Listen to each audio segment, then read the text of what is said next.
Zombie apocalypse.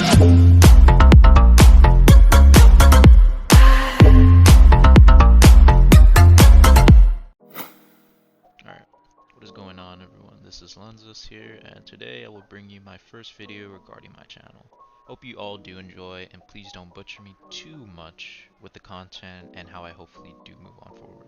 In this video I will be presenting a rather new game titled Sorcerer Fighting Simulator, which did release back in November 25th of this year, in which I will be doing a small guide and tips and further tricks to explain this game shortly. But please go ahead, leave a like, comment, and subscribe if you do enjoy today's video. And without further ado, let us get started and explore more into the contents of this game. Alright, so starting off, number one is going to be the shop area. It is going to be towards the left side of the spawn when you do spawn in. So the shop does provide 6 crates for the 6 classes that are currently within the game as of right now. So this is going to be a rarity type of system. Obviously each class has around 7 to 6 skins that you will acquire based on the rarity of the crate that you do end up purchasing with the crystals that you get. Mind you, it's kind of hefty for 1,500 crystals, but you'll work around it the more you do grind within the game. Alright, so second part of the store is actually going to be the spirit section. There is spirit crates as well. You do get to choose from 6, but it's kind of hefty on that 3,500 gems mark. Do be in mind that there is a rarity system with this, and each spirit does come with 3 moves that you can use for your use in battle against people or bosses. So yeah, that's one thing. Alright, so the third part is going to be the tarot cards. So these cards are actually used as a booster, so you could basically double up on whatever stats that you do want to do. So it's pretty self-explanatory, and you can't go wrong with these cards that is provided over here. This is going to be the boss section. So the boss section basically specifies with 3 bosses that are currently in the boss arena at the moment. And regarding this, there will be your stats here, and there is boss drops that I will explain on further. So how this works is that normally there's going to be a chance that you can actually acquire a skill.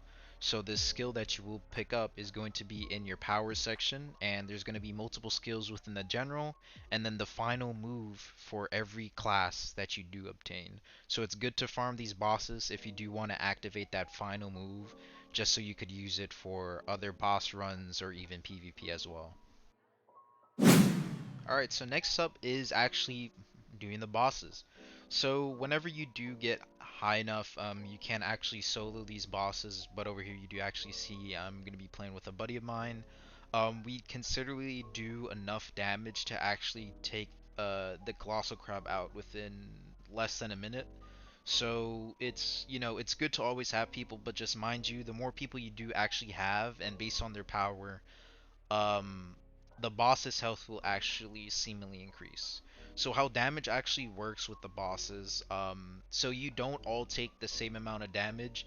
The boss damages each and every one based on their criteria of health that they do acquire during the endurance when you are training it. So obviously the more endurance you have, the more damage it'll seem like they're doing, but it's basically the same protocol of damage with each entity or each player within.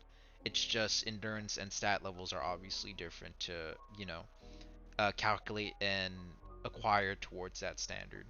So each boss has their own intelligence level, obviously Ice Golem being the highest at the moment within the boss section.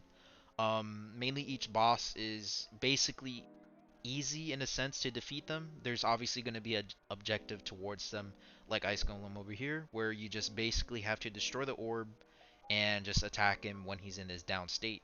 And as you can see clearly, we brought him down all the way to 203 after that first down state from just being at 550. So it's actually good to do and destroy the orbs instead of just like sitting there and not doing much, because the thing is that you want to do is actually take these bosses down faster, even with the more people that you actually do have with you to acquire with. And it's mainly, that's how we take them down over here, and that's how everything will roll. So the last boss is actually going to be Bonsai, and basically this wonderful, wonderful tree boss. He does have quite a few moves. Obviously, when you do get closer to him, he's gonna be smashing on the floor as well as his guitar that he does have. But there's also going to be a burst that he does end up doing when he squats down and does 6 ticks. So these 6 ticks is continuous damage, and as you do see right over here, at the fifth tick is when you preferably would want to go in to rush him. I obviously do push in quite early.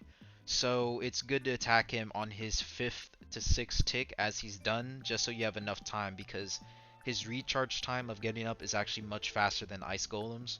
So it's good to charge in at that fifth or even fourth tick, just the Midas time that you can actually do it. It's more of a standing point towards you to actually acquire the amount of time that you can take down the boss, because the last thing you want is the boss timer running out. It's also good to have friends doing this. It'll make it much easier and save your life much more. Last and final boss, this is actually a boss that isn't in the arena. It's actually a random boss that does a curse, and it's the Reaper. So the Reaper does have 35,000 health, and he's rather more strong. And what I mean by this is that one of his moves can actually one-shot you, no matter what. And he does I wouldn't say continuous damage, but he does a severe amount of damage that can basically impair you and the people that you do bring. This is not a boss that I would recommend doing solo, well, at this time being. And it's preferably to do it with, a group of people that you do have, friends. Just make sure that you could take this boss down as fast as you can. You actually do get rewards too, regarding this boss that you do fight. So the staff that you do see me in this video is basically the staff that you do get from the Dimension Reaper. So it's actually a great obtainable cosmetic. Obviously, you don't earn any sort of, power up or damage booster or multiplier from this. Obviously, I do die multiple times here, but it's just how, to take down the boss. Just make sure you do. So as you can see here, the Reaper is about to be finished off. I do end up dying again, but by the time I do return back, the people who I was with at the time does actually end up finishing him off. So it's actually kind of a good idea to have people with you, because they'll end up taking the boss down even if you do die, at least for Reaper. So at this part of my death, I'm basically just going to be making my way back to the Dimension Reaper. Not knowing, actually my friends do take him down as I do reach, back towards the site.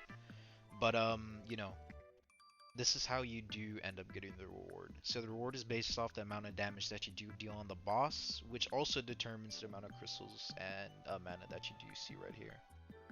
Alright guys, so you made it to the end of the video.